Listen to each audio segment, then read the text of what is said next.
حضرت خواجہ معین الدین چشتی رحمۃ اللہ تعالی علیہ نے اونلی 15 برس کی عمر میں حصول علم کے لیے سفر یعنی ٹریولنگ اختیار کیا، اور سمرقند میں حضرت مولانا شرف الدین رحمۃ اللہ تعالی علیہ کی بارگاہ میں حاضر ہو کر باقاعدہ تحصیل علم دین کا آغاز کیا۔ پہلے پہل قرآن پاک حفظ کیا اور بعد ازاں انہی سے دیگر علوم حاصل کیے، مگر جیسے جیسے علم دین سیکھتے گئے ذوق علم شوق علم بڑھتا گیا، چنانچہ علم کی پیاس بجھانے کے لیے بخارا کا رخ کیا اور شہرہ آفاق عالم دین مولانا حسام الدین بخاری رحمۃ اللہ تعالی علیہ کے سامنے زانوئے تلمذ طے کیا، یعنی شاگردی اختیار کی، اور پھر انہی کی شفقتوں کے سائے میں آپ رحمۃ اللہ تعالی علیہ نے تھوڑے ہی عرصے میں تمام دینی علوم کی تکمیل کر لی۔ اس طرح آپ رحمۃ اللہ تعالی علیہ نے مجموعی طور پر تقریباً 5 سال سمرقند اور بخارا میں حصول علم کے لیے قیام فرمایا۔ کنہوں نے؟ غریب نواز رحمۃ اللہ تعالی علیہ نے۔ غریب نواز رحمۃ اللہ تعالی علیہ نے اس عرصے میں علوم ظاہری کی تکمیل تو آپ کی ہو ہی چکی تھی، مگر جس تڑپ کی وجہ سے گھر بار کو خیرآباد کہا تھا اس کی تسکین ابھی باقی تھی، چنانچہ کسی ایسے حاذق ماہر طبیب کی تلاش میں نکل کھڑے ہوئے جو درد دل کی دوا کر سکے۔ اب آپ نے مرشد کامل کی جستجو میں بخارا سے حجاز کا رخت سفر باندھا۔ راستے میں جب نیشاپور صوبہ خراسان رضوی ایران کے نواحی علاقے ہارون سے گزر ہوا اور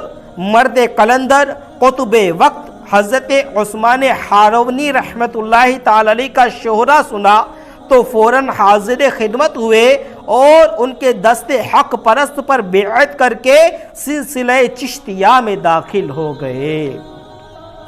خواجہ غریب نواز رحمت اللہ تعالی علیہ کئی سال تک مرشد کامل کی خدمت میں حاضر رہے اور معرفت کی منزل طے کرتے ہوئے باطینی علوم سے فیض یاب ہوتے رہے۔ حضرت خواجہ عثمان ہارونی رحمت اللہ تعالی علیہ جہاں بھی تشریف لے جاتے خواجہ غریب نواز رحمت اللہ تعالی علیہ ان کا سامان اپنے کاندھوں پر اٹھائے ساتھ جاتے۔ نیز آپ رحمت اللہ تعالی علیہ کو کئی مرتبہ مرشد کے ساتھ حج کی سعادت بھی نصیب ہوئی۔ خواجہ غریب نواز رحمت اللہ تعالی علیہ فرماتے ہیں کہ جب میرے پیر و مرشد خواجہ عثمان ہارونی چشتی رحمت اللہ تعالی علیہ نے میری خدمت اور عقیدت دیکھی تو ایسی کمال نعمت عطا فرمائی جس کی کوئی انتہا نہیں۔ عموماً جس طرح شاگرد کی آرزو ہوتی ہے کہ استاد کی آنکھوں کا تارا بن جاؤں، اسٹوڈنٹ کی آرزو ہوتی ہے نا کہ ٹیچرز کا میں آنکھوں کا تارا بن جاؤں، اسی طرح ایک مرید کی خواہش ہوتی ہے کہ میں اپنے پیر و مرشد کا منظور نظر بن جاؤں، مگر ایسے قسمت کے دھنی بہت کم ہوتے ہیں جن کی یہ تمنا پوری ہوتی ہے۔ حضرت خواجہ معین الدین حسن سنجری چشتی اجمیری رحمت اللہ تعالی علیہ بارگاہ مرشد میں اس قدر مقبول تھے کہ ایک موقع پر خود مرشد کریم خواجہ عثمان ہارونی چشتی رحمت اللہ تعالی علیہ نے فرمایا، ہمارا معین الدین اللہ پاک کا محبوب ہے، ہمیں اپنے مرید پر فخر ہے۔ جس وقت حضرت غوث اعظم رحمت اللہ تعالی علیہ نے بغداد مقدس میں ارشاد فرمایا کہ میرا یہ قدم اللہ پاک کے ہر ولی کی گردن پر ہے، قربان جائیے، تو اس وقت خواجہ غریب نواز معین الدین چشتی اجمیری رحمت اللہ تعالی علیہ اپنی جوانی کے دنوں میں ملک خراسان میں واقع ایک پہاڑی کے دامن میں عبادت کیا کرتے تھے۔ جب آپ نے یہ فرمان عالی سنا تو آپ نے اپنا سر جھکا لیا اور فرمایا، بلکہ آپ کے قدم میرے سر اور آنکھوں پر ہے۔ بارگاہ رسالت میں خواجہ معین الدین رحمت اللہ تعالی علیہ کے مرتبے کا اندازہ اس بات سے لگایا جا سکتا ہے میرے پیارے اسلامی بھائیوں کہ جب آپ رحمت اللہ تعالی علیہ کو مدینہ شریف کی حاضری کا شرف ملا، ہاں جب ہمارے غریب نواز رحمۃ اللہ تعالی علیہ نے مدینہ شریف کی حاضری کا شرف حاصل کیا تو نہایت ادب و احترام کے ساتھ یوں سلام عرض کیا: الصلاۃ والسلام علیک یا سید المرسلین و خاتم النبیین۔